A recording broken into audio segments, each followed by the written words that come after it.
कैसे आप सभी लोग, एक बार फिर से स्वागत है आपका हमारे YouTube channel study with Yogesh में। आज आपकी जो हम लोगों की जीएस की क्लासेस चल रही थी, ठीक है, वो 19 क्लासेस तक हो चुकी थी, लगभग उसमें 11 क्लासेस बचे हैं। और फॉरेस्ट गार्ड का क्योंकि सामने पेपर है तो बच्चे भी परेशान है कि सर उसको तो पूरा करा दीजिए, उसको तो पूरा करा दीजिए। तो उसमें जो हॉट टॉपिक रहते हैं यूकेपीएससी की दृष्टि में, चाहे वो मुगलकालीन स्थापत्य कला हो, साहित्य हो, या फिर अपने आप में उनकी जो संस्कृति से संबंधित क्वेश्चन है, या जो अपना दिल्ली सल्तनत है उसके स्थापत्य से संबंधित, उसके साहित्य से संबंधित, या आप कह सकते हैं जो प्राचीन भारत है, अशोक का टाइम है, या जो वहाँ का शासन प्रशासन है वहाँ से संबंधित क्वेश्चन, कुछ क्वेश्चन पॉलिटिकल साइंस यानी पॉलिटी के जो इंपॉर्टेंट क्वेश्चन है वो, और कुछ एनवायरनमेंट साइंस के, वो सब चीज़ें हम लोग इसमें 10-11 क्लासेस में देख लेते हैं। जो एक चीज़ ध्यान से सुनना, जो कनिष्ठ सहायक के छात्र हैं, ठीक है, कनिष्ठ सहायक वाले, वो परेशान मत होना कि सर आपने कल समाज वो टॉपिक करा दिया ना, आपके पास बहुत कुछ है बच्चों। तब तक आप हिंदी भी अगर तैयार करते हो, हम लोग अगर 22 जनवरी के बाद भी अगर उस चीज़ को देखेंगे तब भी हमारे पास लगभग कितने हैं, 45 दिन। और जब सारी चीज़ें पड़ी हुई हैं तो 45 दिन बहुत होते हैं, बहुत ज़्यादा समय है 45 दिन, वो मैं आपको कराऊंगा, ठीक है। कनिष्ठ सहायक की वीडियो हो सकता है कि इवनिंग के टाइम पे आए, पहले मॉर्निंग पे फॉरेस्ट गार्ड कर लेते हैं, इवनिंग के टाइम पे कनिष्ठ सहायक को देख लेंगे, इतना मैं आपको बताता हूँ, ठीक है, देखना। दूसरी चीज, एक और चीज आपको ध्यान देने वाली है, चूंकि पेपर आपका फॉरेस्ट गार्ड का है तो रणनीति बदलने का कोई फायदा नहीं। मैं बार बार आपसे कह रहा हूं, इन 10 दिनों में आपको जो आता है वो भी खो बैठोगे अगर गलती कर दोगे तो, क्योंकि पेपर आपको वहां पे ऑन द स्पॉट भी करना है। कई क्वेश्चन आपको वहीं पे दिमाग लगा के, क्योंकि आप नॉर्मल सोचिए ना, आप क्यों ऐसा सोचते हो कि अगर आप 90 नंबर लेके आए, आपका पेपर अच्छा हो गया, हो सकता है कि 90 पेपर आए और आपकी कट ऑफ 92 चली जाए। तो अगर 90 लाने के बाद कट ऑफ 92 चले जाती है, क्या फायदा ऐसे 90 लाने का? इससे बेहतर तो ये है कि यार हमारे 60 मार्क्स आए और कट ऑफ 58 चले जाए। यानी आप इंडिविजुअल ये मत देखिए कि मेरे स्कोर से आपका सिलेक्शन होगा, यानी आपके स्कोर से आपका सिलेक्शन होगा, ये मत देखिए। आप ओवरऑल स्टूडेंट देखिए ना, वहां सब बैठे हैं, ये कंपटीशन है बच्चों, ये कॉम्पिटिटिव एग्जाम है, यहां पे ऐसा ही होता है। आपका सिलेक्शन सिर्फ आपके स्कोर पे डिपेंड नहीं करता, बल्कि दूसरों के स्कोर पे भी डिपेंड करता है। तो आप लगभग सभी एक ही तरह के छात्र हो, तो जो क्वेश्चन ईजी हैं वो तो आपको सही करने ही करने हैं। जो क्वेश्चन किसी केस में अगर आपको लगता है आपके लीक से हटके हैं, थोड़ा भी आपको लगता है कि वो टफ क्वेश्चन आ गए हैं, वो फिर सभी के लिए है, ठीक है, तो उन क्वेश्चन को कैसे वहां पे डील करना है, क्या करना है, इस पे आपको विशेष फोकस करना चाहिए। और मैं आपको बता रहा हूं, पिछले 2 क्लासेस जो 2 पेपर हुए हैं, पटवारी और लेखपाल, ये पटवारी, लेखपाल और पुलिस कांस्टेबल, उसने आपको अच्छा खासा मैसेज दिया होगा, ठीक है। तो जीएस की आज 20 नंबर की क्लास है, और एक बात ध्यान देना, जो कनिष्ठ सहायक वाले हैं उनके लिए भी लगभग ये जीएस रामबाण सिद्ध हो जाएगी, ठीक है, क्योंकि उसने इस बार आपका सिलेबस में टॉपिक दिया हुआ है कि कहां से कितने मार्क्स पूछेगा, उसने लिख के दिया है कि आपको किस पोर्शन से कितने मार्क्स देने हैं, ये ध्यान रखना, ठीक है, यानी किस पोर्शन से कितने मार्क्स आएंगे वो बताया हुआ है। तो आप इस जीएस को यूज कर सकते हो वहां पे, ठीक है। तो पहला टॉपिक आपको आज का लिखना है, यहाँ पे फर्स्ट टॉपिक लिख लीजिए आप। पहला टॉपिक, दिल्ली प्रशासन कला एवं स्थापत्य, दिल्ली सल्तनत, ठीक है। क्या लिखोगे? दिल्ली सल्तनत का ब्रैकेट में लिखो कला एवं स्थापत्य। मतलब इसका ये मतलब है जो ये बिल्डिंग वगैरह बनाते थे, आर्किटेक्चर वगैरह, उससे संबंधित है, ठीक है। कला स्थापत्य वही वाला पोर्शन आता है आपका, ये आपको पता होना चाहिए, ठीक है। देखो पहला क्वेश्चन आपको यहां से लिखना है बच्चों, क्या लिखोगे? 2.5 दिन का झोपड़ा कहां और किसने बनाया, ठीक है। एक मस्जिद है ये, 2.5 दिन का झोपड़ा, ये है बच्चों अजमेर में, ठीक है। कहाँ है 2.5 दिन का झोपड़ा? ये अजमेर राजस्थान में है। और ये क्या चीज है? ये अपने आप में मस्जिद है, ठीक है, इसको ब्रैकेट में मस्जिद लिखना। और इसका निर्माण किसने किया था? कुतुबुद्दीन ऐबक ने। किसने? कुतुबुद्दीन ऐबक, कुतुबुद्दीन या कुतुबुद्दीन ऐबक लिखो, जो भी लिखते हो, कुतुबुद्दीन ऐबक ने इसका निर्माण किया था, ठीक है। कुतुबुद्दीन ऐबक ने इसका क्या किया था? निर्माण किया था। 2.5 दिन का झोपड़ा कहां पर है? अजमेर में। दूसरा, इसको ये याद रखना आप लोग, ये जो कुतुबुद्दीन ऐबक है, इसने एक कुव्वत उल इस्लाम मस्जिद भी बनाई थी दिल्ली में, ठीक है। लिखो कुतुबुद्दीन ऐबक ने निर्माण किया था किसका? 2.5 दिन का झोपड़ा। इसके ब्रैकेट में लिखो कुव्वत उल इस्लाम। क्या लिखोगे? कुव्वत उल इस्लाम मस्जिद का निर्माण किसने कराया था या कहाँ कराया था? इसका निर्माण हुआ था बच्चों दिल्ली में, कुव्वत उल इस्लाम। और इसका निर्माण भी किसके द्वारा किया गया था? कुतुबुद्दीन ऐबक के द्वारा, ठीक है। तो ये स्थापत्य कला से संबंधित क्वेश्चन है, इंपोर्टेंट क्वेश्चन अपने आप में रहते हैं। इस कुतुबुद्दीन ऐबक के द्वारा क्या किया गया था? कुतुब मीनार का निर्माण शुरू किया गया था। लिखो कुतुब मीनार, ठीक है। क्या लिखोगे? कुतुब मीनार का निर्माण शुरू, कुतुब मीनार का निर्माण शुरू किसने किया अगर पूछता है तो आप लोग आगे लिख दें, कुतुब मीनार का निर्माण शुरू किया था कुतुबुद्दीन ऐबक के द्वारा, और इस निर्माण कार्य को कंप्लीट किया था यानी पूर्ण किया था इल्तुतमिश के द्वारा। किसके द्वारा? इल्तुतमिश के द्वारा, ठीक है। इल्तुतमिश के द्वारा इसका निर्माण किया गया था, पूर्ण किया गया था। बाद में बच्चों ये कुतुबुद्दीन जो कुतुब मीनार है ये क्या हो गया था बाद में, जैसे इसकी 4 मंजिला था स्टार्टिंग में, ठीक है। कितना? 4 मंजिल था, तो इसकी चौथी मंजिल जो है वो टूट चुकी थी, यानी वो अपने आप में क्या हो गई? टूट फूट गई थी। उसके बाद एक और शासक आया दिल्ली सल्तनत में, उसने क्या किया? उस चौथी मंजिल का निर्माण दोबारा करवाया, यानी इसको रिनोवेट करवाया और उसके ऊपर एक और मंजिल बना दी, यानी 5 मंजिला बना दिया, ठीक है। तो कुतुब मीनार जो है इसका अपने आप में क्वेश्चन पूछा जाता है कि इसका जो 5वीं मंजिल थी वो किसके द्वारा बनाई गई थी? फिरोज शाह तुगलक के द्वारा, ठीक है। कुतुब मीनार लिखो, 5वीं मंजिल का निर्माण, 5वीं मंजिल का निर्माण ये किया था फिरोज शाह तुगलक के द्वारा। किसके द्वारा? फिरोज शाह तुगलक के द्वारा, ठीक है। फिरोज शाह तुगलक के द्वारा इसका किया गया था। अब आपको यह भी बताना चाहिए कि कुतुब मीनार के निर्माण में कौन कौन जुड़े हैं। तो अगर क्वेश्चन पूछता है कुतुब मीनार के निर्माण से कौन कौन जुड़े हैं, एक क्या होगा? कुतुबुद्दीन ऐबक, दूसरा कौन होगा? इल्तुतमिश, तीसरा होगा कौन? फिरोज शाह तुगलक। ये 3 लोग थे जो कि दिल्ली में, कुतुब मीनार कहाँ है? दिल्ली में। इसकी हाइट देख के जाना है, ठीक है। 70-71 पॉइंट कुछ मीटर इस टाइप का जो भी है, हाइट देख के जाना है। इसका कभी कभी इसकी हाइट पूछ देता है कि तहन चेक कर लेना उसको, ठीक है। तो कुतुब मीनार का जो निर्माण था वो इससे कौन कौन जुड़े हैं ये पता चल गया।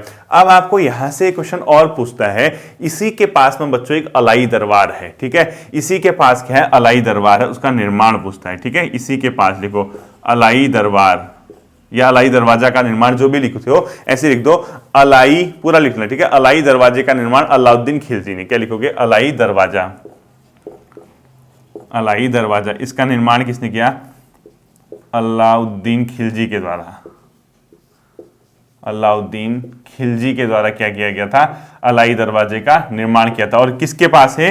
कुतुब मीनार के पास है, ध्यान रखना, ठीक है। अलाई दरवाजा किसके पास है? कुतुब मीनार के पास है। और अलाई दरवाजे का निर्माण किसने किया था? अलाउद्दीन खिलजी के द्वारा, दिल्ली में ही है, ठीक है। कुतुब मीनार के पास ही है, इसको भी ध्यान रखना आप लोग, दिल्ली में ही है अलाई दरवाजा। ये भी अपने आप में क्या है? इंपोर्टेंट क्वेश्चन है, ठीक।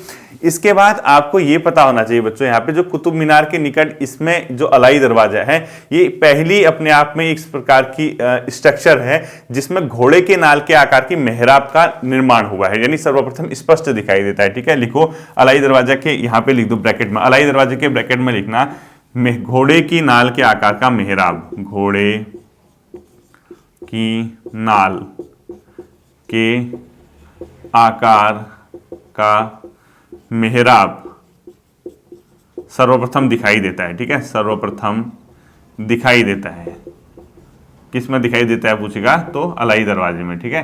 दिखाई देता है सर्वप्रथम किस में? अलाई दरवाजे में दिखाई देता है। ये भी अपने आप में क्या हो जाएगा? इंपोर्टेंट क्वेश्चन हो जाएगा, ध्यान रखना, ठीक है।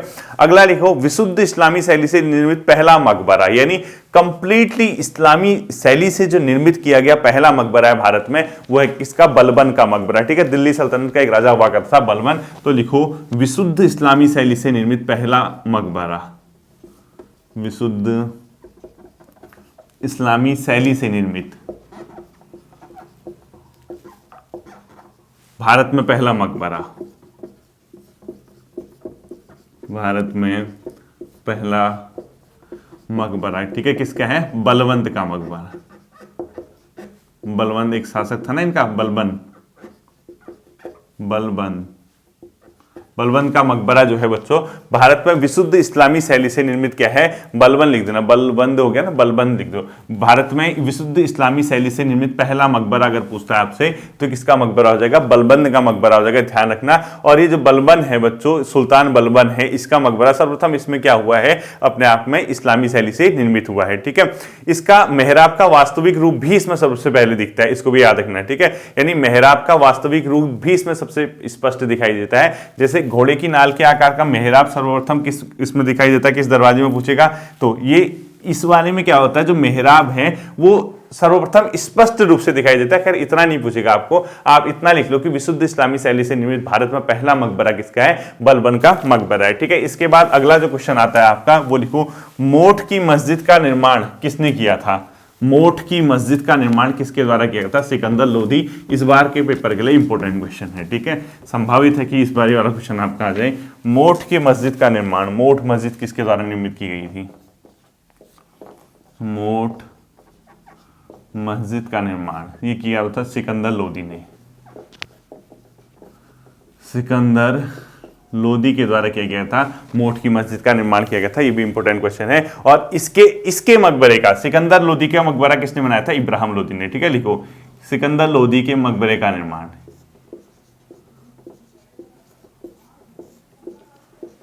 इसके मकबरे का निर्माण किया था इब्राहिम लोधी ने, इब्राहिम लोधी। ठीक है, लोधी वंश का शासक था जिसने सिकंदर लोधी के क्या किया था, अपने आप में सिकंदर लोधी के मकबरे का निर्माण किया था। एक इंपॉर्टेंट क्वेश्चन लिखो, कीर्ति स्तंभ का निर्माण किसने किया था, ये इंपॉर्टेंट क्वेश्चन है। ठीक है, कीर्ति स्तंभ, कीर्ति स्तंभ का निर्माण किसके कार्यकाल में हुआ था, ये हुआ था जो राणा कुंभा के कार्यकाल में। ठीक है, राणा कुंभा। इसने क्या किया, जब मालवा विजय के उपरांत, मालवा पे इसने जीत की, मालवा विजय के बाद उसकी स्मृति में, मालवा विजय के बाद मालवा की स्मृति में इसने कीर्ति स्तंभ का क्या किया था, निर्माण किया था राणा कुंभा ने। इंपोर्टेंट क्वेश्चन है। ठीक है, अगला लिखो, जो कीर्ति स्तंभ प्रशस्ति के लेखक हैं, रचिता आत्री कवि हैं। ठीक है, लिखो जैसे आप प्रयाग प्रशस्ति पढ़ते हो ना हरिसेन की, तो ऐसी कीर्ति स्तंभ पर जो प्रशस्ति लिखी गई है, कीर्ति स्तंभ प्रशस्ति के लेखक, ये इंपोर्टेंट क्वेश्चन है। ठीक है, कीर्ति स्तंभ प्रशस्ति जैसे आपने हरिसेन की पढ़ी है ना, प्रयाग स्तंभ प्रशस्ति, वैसी ये है, इसका नाम है आत्री कवि। क्या लिखोगे, आत्री कवि। ठीक है, और यहां से दिल्ली सल्तनत का लास्ट क्वेश्चन लिखो आप लोग, तुगलकाबाद नगर किसने बनाया था, गयासुद्दीन तुगलक।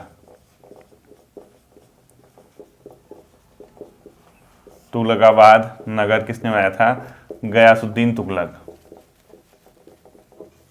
गयासुद्दीन तुगलक के द्वारा किया गया था। तुगलकाबाद नगर की स्थापना की गई थी। ठीक है, तो ये दिल्ली सल्तनत के मुख्य मुख्य स्थापत्य हैं, और आता वैसे कुतुब मीनार वगैरह से ही है। ठीक है, कीर्ति स्तंभ, कुतुब मीनार ये ही, या मोठ की मस्जिद, या लाई दरवाजा, इतने से आपका काम बन जाएगा, बनना होगा, नहीं बनेगा तो फिर आप ल्यूसेंट वगैरह अगर आपने थोड़ा भी देखा है तो काम बन जाएगा। ठीक है, इसके बाद सेकंड लिखो आप टॉपिक, मुगल कालीन साहित्य। मुगल मतलब मुगल काल में देखना, मुगल काल में जो स्थापत्य है उससे ज्यादा चर्चित रहा था साहित्य और मूर्ति कला वगैरह। ठीक है, जो मतलब कला वगैरह है, तो इसमें मुगल कालीन साहित्य आपने अगला हेडिंग लिखना है, मुगल काल के टाइम की जो साहित्य है। क्या पता इस बार इससे रहे क्वेश्चन, संभावित है कि 1 नंबर का क्वेश्चन इससे, ज्यादा नहीं पढ़ाऊंगा। ठीक है, हल्की हल्की चीजें जो इंपोर्टेंट है वो बता रहा हूं। पहला लिखो आप लोग, हुमायूंनामा किसके द्वारा रचित है, हुमायूं, ये बहुत इंपोर्टेंट क्वेश्चन है, हुमायूंनामा। ठीक है, इसको स्टार लगा देना, 2-3 स्टार जितने कर दो। ठीक है, ये हुमायूंनामा है बच्चों गुलबदन बेगम के द्वारा। ठीक है, तो इसको लिखो, हुमायूंनामा गुलबदन बेगम के द्वारा लिखी गई, जो कि बाबर की पुत्री है,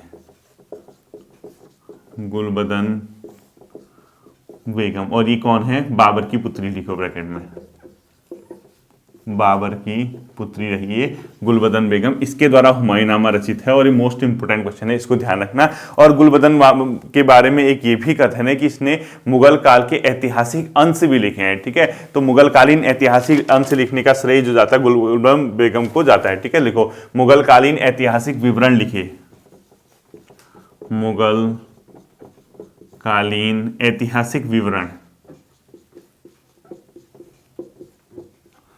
मुगल कालीन ऐतिहासिक विवरण किसके द्वारा लिखे गए, ये अपने आप में गुलबदन बेगम के द्वारा इसको लिखा गया है। ठीक है, इसको ध्यान में रखना। अगला क्वेश्चन आपने लिखना है बच्चों, बाबरनामा किसके द्वारा लिखी गई है, बाबर के द्वारा लिखी गई, तुजुक ए बाबरी भी बोलते हैं इसको। ठीक है, बाबरनामा, या इसको तुजुक ए बाबरी।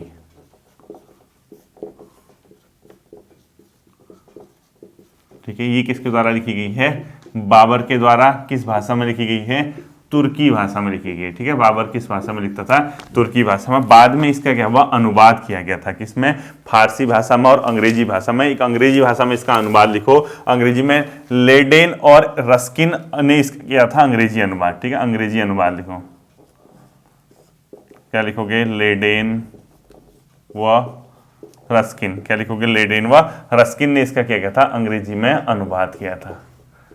लेडेन व रस्किन ने इसका क्या किया था, अंग्रेजी में अनुवाद किया था बाबरनामा का, और साथ ही इसका फारसी में अब्दुल रहीम खान खाना ने किया था। ठीक है, लिखो फारसी में इसका अनुवाद किया था अब्दुल रहीम खान खाना, अब्दुल रहीम खान खाना, अब्दुल रहीम खान खाना ने इसका क्या किया था, फारसी में अनुवाद किया था। इसके साथ एक और व्यक्ति थे, उनका नाम भी लिखो, पापंदा खां, क्या लिखोगे, पापंदा खां, इन दोनों ने, पापंदा खां, इन दोनों ने क्या किया था बच्चों, इसका फारसी में अनुवाद किया। तो बाबरनामा आपको पता होना चाहिए। तो जो कि बाबरी इसको बोला जाता है, जो कि बाबर के द्वारा आत्मकथा है, इसका अंग्रेजी अनुवाद लेडेन एम रस्किन के द्वारा किया गया था, जबकि फारसी में इसका अनुवाद किसके द्वारा, अब्दुल रहीम खान खाना और पापंदा खां के द्वारा किया गया था। ठीक है, अगला लिखो, मदरसा ए बेगम के नाम से किसे जाना जाता है, मोस्ट इंपोर्टेंट क्वेश्चन करना है। दिल्ली में एक शिक्षा का केंद्र हुआ था मुगल काल में, जिसको बाद में मदरसा ए बेगम कहा गया। ठीक है, ये बहुत इंपॉर्टेंट क्वेश्चन है, इसको ध्यान रखना। मदरसा ए बेगम लिखो, मदरसा ए बेगम, ये क्या था, दिल्ली में एक शिक्षा का केंद्र हुआ करता था मुगल कालीन में, जिसका निर्माण किया था माहम अनगा के द्वारा। ठीक है, मोस्ट इंपोर्टेंट कर देना, माहम अनगा के द्वारा। ठीक है, ये क्या था अगर पूछता है, शिक्षा का केंद्र था, एजुकेशन का सेंटर था वहां पे। ठीक है, शिक्षा केंद्र, और कहां पर था ये, दिल्ली में था। क्या, किसका नाम, मदरसा ए बेगम, और इसका पहले जो नाम था खैरुल मंजिल था। ठीक है, मोस्ट इंपोर्टेंट कर देना इसको, खैरुल मंजिल, क्या लिखोगे, खैरुल मंजिल इसका पूर्व नाम था। ठीक है, ऐसे लिखो, खैरुल मंजिल नाम से भी जाना जाता है, नाम से भी जाना जाता है। ठीक है, अगला लिखना है आपको, हितोपदेश का फारसी अनुवाद किसने किया, हितोपदेश का फारसी में अनुवाद, हितोपदेश का फारसी में अनुवाद किसके द्वारा किया गया अगर पूछता है, ये किया गया दोस्तों ताजुल काली के द्वारा। ठीक है, ताजुल माली के द्वारा, ताज उल माली लिखो, ताजुल माली। और आपको पता होना चाहिए, जो ताजुल माली है ना, इसका नाम बहुत लंबा है, मतलब कई किताबों में ताजुल माली मिलता है, कई किताबों में ये, कई इतिहासकार कहते हैं गलत नाम लिखा है इसका ताजुल माली का, तो इसका बहुत लंबा नाम है, वैसे पेपर में आएगा नहीं। आप ब्रैकेट में लिखो ताज अल दीन मुफ्ती अल मलिकी, इतना कैसे लिखोगे, ताज अल दीन मुफ्ती अल मलिकी, ताज अल दीन मुफ्ती अल मलिकी, इतना बड़ा नाम है, ताज अल दीन मलिकी, मैं खुद ही भूल जा रहा हूं इसको। तो ताजुल माली जो है इसका मतलब नाम, समझ जाओगे आप इससे। ठीक है, जो मैंने बोल दिया वो लिख लेना ब्रैकेट में। अगला लिखो, तबकात ए अकबरी की रचना किसने की थी, मोस्ट इंपोर्टेंट कर देना, तबकात ए अकबरी, तबकात ए अकबरी, इसकी रचना की थी बच्चों किसने, निजामुद्दीन अहमद के द्वारा। ठीक है, मोस्ट इंपोर्टेंट क्वेश्चन है, निजामुद्दीन अहमद, निजामुद्दीन अहमद के द्वारा किसकी रचना की थी, तबकात ए अकबरी की। ठीक है, अगला लिखना आपको, इसको तारीख ए निजामी भी कहा जाता है। ठीक है, इसको कहा जाता है तारीख ए निजामी, देख लो इसको, तारीख ए निजामी, तारीख ए निजामी भी कहते हैं इसको। ठीक है, तो निजामुद्दीन अहमद के द्वारा इसकी रचना की गई थी। अगला देखो, इसके बाद जो अगला आता है बच्चों तारीख निजामी के बाद, वो लिखना आपको, मुस्लिम विद्वान जिसने हिंदी साहित्य में महत्वपूर्ण योगदान दिया, उसका नाम क्या था, अब्दुल रहीम खान खाना। ठीक है, लिखो, वह मुस्लिम विद्वान जिसने हिंदी साहित्य में महत्वपूर्ण योगदान दिया, वह मुस्लिम विद्वान जिसने हिंदी साहित्य के विकास में, हिंदी साहित्य में महत्वपूर्ण योगदान, महत्वपूर्ण योगदान दिया, वो कौन है, अब्दुल रहीम खान खाना। ठीक है,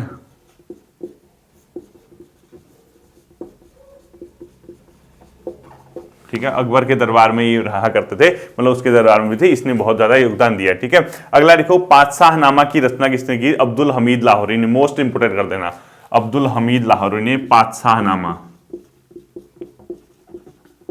मोस्ट इंपोर्टेंट। ठीक है, अब्दुल हमीद लाहौरी, ये बहुत इंपॉर्टेंट है, और ये किसके शासन काल में था, शाहजहां के काल में, आपने सुना होगा शाहजहां का नाम। तो पातशाहनामा की रचना की है शाहजहां के काल में अब्दुल हमीद लाहौरी ने। ठीक है, लिखो, पातशाहनामा अब्दुल हमीद लाहौरी, अब्दुल हमीद लाहौरी ने, और इसके ब्रैकेट में क्या लिखोगे आप, शाहजहां के काल में, शाहजहां के काल में इसने किसकी रचना की थी? अब्दुल हमीद लाहौरी ने पातशाह नामा की रचना की थी। ठीक है, अगला लिखो, शाहजहां नामा किसने लिखा है? इनायत खान ने। शाहजहां नामा किसके द्वारा रचित है? इनायत खान। इनायत खान के द्वारा क्या किया गया है? शाहजहां नामा की रचना की गई। ये भी अपने आप में इंपॉर्टेंट क्वेश्चन रहता है। ठीक है, अगला लिखना है आपको, तारीख शेरशाही किसने लिखी है? अब्बास खान ने। तारीख शेरशाही क्या लिखोगे?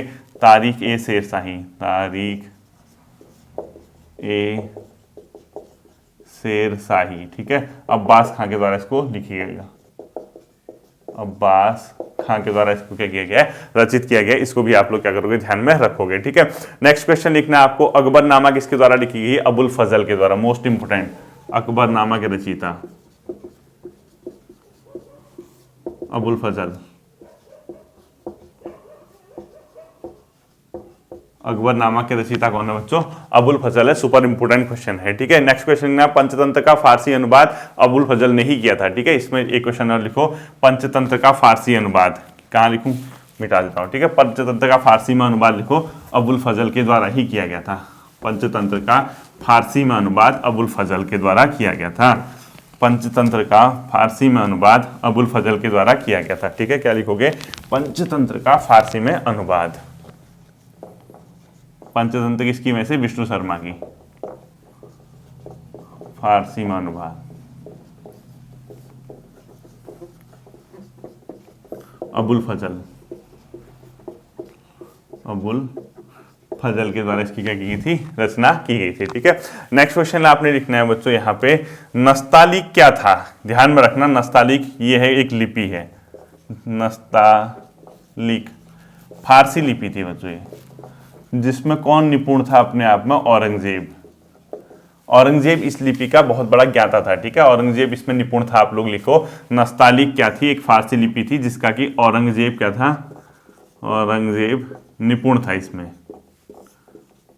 और लास्ट क्वेश्चन लिखो, मुगल काल की राजकीय भाषा क्या थी?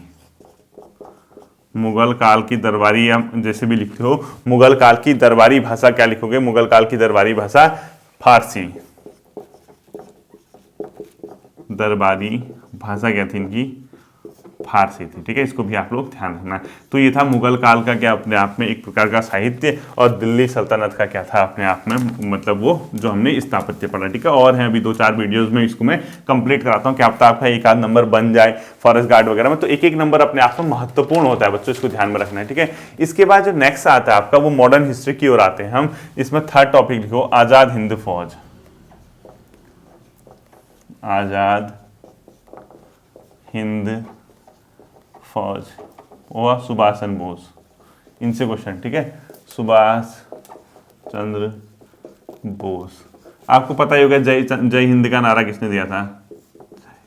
जय हिंद का नारा किसने दिया था अगर पूछेगा तो सुभाष चंद्र बोस जी ने जय हिंद का नारा दिया था। ठीक है, ये क्वेश्चन आपको पता होना चाहिए। इसके अलावा आपको ये भी पता होना चाहिए कि इनको देश नायक किसने कहा था? रविन्द्रनाथ टैगोर ने। ठीक है, लिखो, इनको देश नायक किसने कहा था? सुभाष चंद्र बोस को अगर पूछता है देश नायक, क्या लिखोगे? रविन्द्रनाथ टैगोर जी ने। ठीक है, और इनके राजनीतिक गुरु पूछता है CR दास। राजनीतिक गुरु पूछेगा, चित्तरंजन दास लिख देना। ठीक है, CR दास लिख देना। चित्तरंजन दास जी ने इनके क्या थे? इनके राजनीतिक गुरु थे। इसको भी ध्यान रखना। ठीक है, अगला लिखो, इंडियन नेशनल आर्मी, यानी भारतीय जो फौज सेना है, या जो इंडियन नेशनल आर्मी जो है, उसका जो विचार था, उसका गठन था, वो किसके नेतृत्व में हुआ था? ठीक है, लिखो, INA का गठन व नेतृत्व लिखो। गठन व नेतृत्व, ये किसके द्वारा? इंडियन नेशनल आर्मी लिखना। ठीक है बच्चों, इसका गठन किया था मोहन सिंह के द्वारा बच्चों, नेतृत्व मतलब। ठीक है, मोहन सिंह के द्वारा 1942 में। लेकिन इसका जो विचार आया था सबसे पहले, वो विचार अलग के मन में आया था। वो थे बच्चों ज्ञानी प्रीतम सिंह और फूजीवारा। ठीक है, लिखो, ज्ञानी प्रीतम सिंह। ज्ञानी प्रीतम सिंह व फूजीवारा के दिमाग में आया था ये। ज्ञानी प्रीतम सिंह प्लस फूजीवारा। इनके दिमाग में फूजीवारा, इसके गठन का क्या था, विचार आया था, लेकिन इसका नेतृत्व जो किया था और गठन किया मोहन सिंह के द्वारा, कब किया गया था, 1942 में। आईएनए का गठन पूछेगा, इंडियन नेशनल आर्मी का, 1942 में इसका गठन हुआ था। ठीक है, अगला लिखो आप लोग, प्रथम सेनापति कौन थे इसके आजाद हिंद फौज के, मोहन सिंह मेहता ही थे। ठीक है, मोहन सिंह मेहता जो कह रहा हूं, मोहन सिंह, इसके आजाद हिंद फौज लिखो, प्रथम सेनापति, जैसे भी क्वेश्चन आएगा वही थे। ठीक है, मोहन सिंह, मोहन सिंह, क्या लिखोगे आप लोग, आजाद हिंद फौज के प्रथम सेनापति कौन थे, मोहन सिंह थे, इसको भी ध्यान रखना। और इनको अगला क्वेश्चन जो आएगा, इसके गठन की घोषणा जो हुई थी 21 अक्टूबर 1943 को हुई थी। ठीक है, लिखो ये नेतृत्व, तो ये अलग चीज है। ठीक है, आजाद हिंद फौज लिखो ऐसे, आजाद हिंद फौज के गठन की घोषणा। ठीक है, लिखो 21 अक्टूबर 1943 में इसकी घोषणा हुई थी। इससे पहले एक डेट और भी आती है बच्चों, इसमें वो आती है डेट अपने आप में, 4 जुलाई 1943। वहां कहीं कहीं 4 जुलाई 1943 भी लिखा होगा, ब्रैकेट ऐसा कर दो, 4 जुलाई ब्रैकेट में लिखना 1943, एक ही ऑप्शन आएगा। मैं आपको बता रहा हूँ ये ऐसा क्वेश्चन था। देखो ये अपने आप में गठन करने की घोषणा यहाँ पर हुई थी, संभावित ऐसा होगा कि घोषणा ऐसी हुई थी और इसको गठित किया गया था इस प्रकार से। जो भी ऑप्शन आएगा आप लोग चेक कर लेना। ठीक है, तो आजाद हिंद फौज के गठन से संबंधित ये है। इसके बाद इसका गठन जो हुआ था बच्चों, तात्कालिक मलई, एक सिंगापुर जगह थी, वहां पर इसका गठन हुआ था। ठीक है, लिखो गठन कहां लिखोगे इसको, तात्कालीन मलई जगह, एक जगह थी मलई द्वीप में। ठीक है, मलई जो कि उस टाइम पे सिंगापुर में पड़ता था, ब्रैकेट में लिखो सिंगापुर में। ठीक है, कहां पे इसका गठन हुआ था पूछता है, सिंगापुर में गठन हुआ था, ये भी आपको ध्यान में रखना होगा। ठीक है, इसका जो प्रधान कार्यालय था बच्चों रंगून में था, बर्मा में। ठीक है, लिखो हेडक्वार्टर जो इसका था, प्रधान कार्यालय कहां लिखोगे, रंगून। ठीक है, प्रधान कार्यालय इसका किस जगह पे था, रंगून में था, आजाद हिंद फौज का, ये भी आपको पता होना चाहिए। और कभी कभी इंग्लिश में भी लिखता है द फ्री इंडियन लीजन की जो अपने आप में सेना बनाई थी, सुभाष चंद्र बोस ने बनाई थी। ठीक है, देखो द फ्री इंडियन लीजन, यानी अगर क्वेश्चन इस तरीके से पूछते हैं, भारत की स्वतंत्रता के समय द फ्री इंडियन लीजन सेना किसने बनाई थी, सुभाष चंद्र बोस ने, द फ्री आजाद हिंद फौज। ठीक है, the free Indian legion, confuse मत होना। ठीक है, सेना का गठन किसने किया था, सुभाष चंद्र बोस के द्वारा इसका गठन किया गया था। इसको भी आप लोग क्या रखोगे, ध्यान में रखोगे। ठीक है, अगला लिखो यहां पर, इसके बाद 2-3 चीजें हुई थी बच्चों 1945 में, उससे क्वेश्चन क्या पता इस बार आपको क्रम सजाने को पूछ दे या आगे पीछे कंफ्यूजन करने के लिए पूछ दे कि कौन सी घटना पहले हुई थी, कौन सी बाद में हुई थी, या ऐसी नॉर्मली क्वेश्चन पूछ दे कि इनमें कौन सा होता है। देखो 1945 की कुछ फेमस घटनाएं हैं, एक लिखो वेवेल योजना, ये आई थी बच्चों 14 जून, मैंने पहले भी करा रखा है आपको, 1945 में। ठीक है, इसके बाद जो आया था शिमला सम्मेलन हुआ था, शिमला सम्मेलन, ये हुआ था अपने आप में 25 जून 1945 से, 25 जून से ये शुरू हुआ था, 14 जुलाई तक हुआ था, यानी इसके बाद हुआ था। ठीक है, पहली वाली घटना के बाद 1945 तक। ठीक है, इसके बाद थर्ड में हुआ था नौसेना विद्रोह, ये भी बहुत इंपॉर्टेंट है, नौसेना विद्रोह, ये हुआ था अपने आप में 18 से 23 फरवरी 1946 में। ठीक है, इसको ध्यान रखना और लिखना आजाद हिंद फौज पर मुकदमा,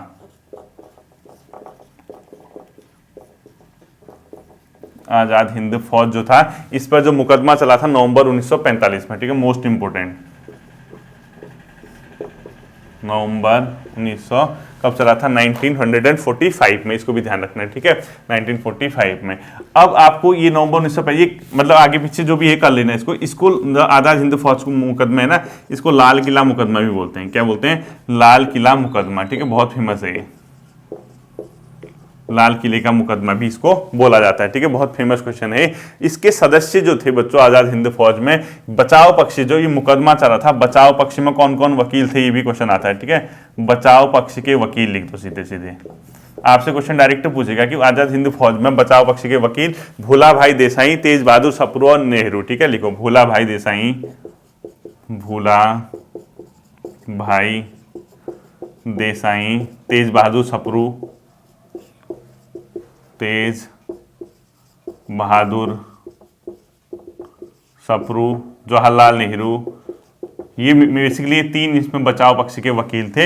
एक आध लोग और हैं, लेकिन इन तीनों में से आपका बन जाएगा। कैलाशनाथ काटजू थे, साथ एक और लिख दो, कैलाशनाथ काटजू। वैसे इन तीनों में से आता है पेपर में, ठीक है, कैलाशनाथ काटजू। ये तीन व्यक्ति जो थे इसमें क्या थे, बचाव पक्ष के वकील थे। ये भी आप लोग क्या करोगे, ध्यान रखोगे। बाकी इस पे जो सदस्य थे लिखो, गुरदयाल सिंह, प्रेम सहगल, शाहनवाज इसके सदस्य थे, ठीक है। सदस्य लिखो, आजाद हिंद फौज के सदस्य गुरदयाल सिंह,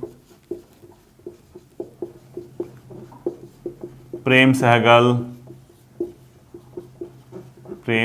शाहनवाज आदि।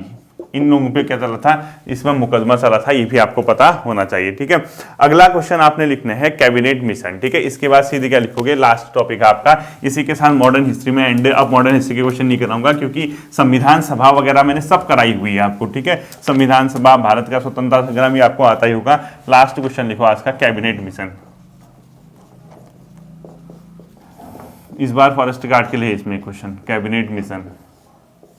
ये भारत आया था बच्चों 1946 में भारत आए, ठीक है। 3 सदस्य थे,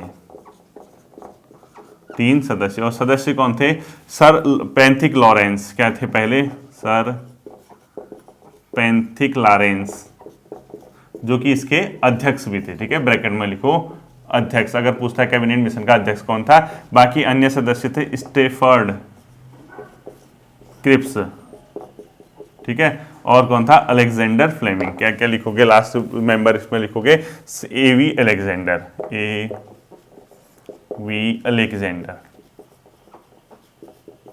ठीक है। एवी अलेक्जेंडर क्या थे, इसके 3 मेंबर थे, ठीक है। 3 सदस्य था और अध्यक्ष कौन था ये मैंने आपको बता दिया। इसके अलावा इसने जो बात कही थी बच्चों, कुछ बात कही थी महात्मा गांधी। पहले तो ये याद रखना कि इस मिशन के महात्मा गांधी पूर्ण समर्थक थे, ठीक है। महात्मा गांधी पूर्ण समर्थक थे इस मिशन के, कैबिनेट मिशन के। और इस मिशन में कुछ बातें कही गई थी, लिखो कैबिनेट मिशन में क्या क्या बात कही गई थी। एक तो भारत के ये कहा था, पृथक पाकिस्तान की मांग को इसने अस्वीकार कर दिया था। पृथक पाकिस्तान की मांग को इसने अस्वीकार, कट कर दिया मैंने, ठीक है, अस्वीकार। इसने कहा था एक संवैधानिक सभा बनेगी, संवैधानिक सभा, जिसका निर्माण क्या होगा, संविधान सभा या संविधान सभा बनेगी, लिखो संविधान सभा बनेगी, ठीक है। एक संविधान सभा बनेगी जिसका काम होगा संविधान का निर्माण करेगा, ठीक है। इसके अलावा इसने क्या कहा था, भारत एक संघ होगा जिसके अंदर ब्रिटिश प्रांत वह क्या होंगे, जो देसी रियासत होंगे। भारत एक संघ होगा जिसमें देसी रियासत और ब्रिटिश प्रांत होंगे, देसी रियासत प्लस ब्रिटिश प्रांत होंगे कहा था, ठीक है, ब्रिटिश प्रांत। इसको भी टिक कर दो, ठीक है। यानी क्वेश्चन पूछेगा कैबिनेट मिशन में कौन सा प्रावधान था या नहीं था, ये आपको पता चल जाएगा, ठीक। इसने एक संविधान सभा के गठन और एक क्या कहा था, इसने एक अंतरिम सरकार का गठन होगा, ठीक है। जब तक कि भारत स्वतंत्र न हो जाए अंतरिम सरकार का गठन किया जाएगा जो इस देश के शासन को चलाएगी, ठीक है। ये था आपका बच्चों GS 20, ठीक है। इसमें सबसे ज्यादा ध्यान देने वाली जो बात है वो मुगल कालीन और दिल्ली सल्तनत की जो चीजें हैं।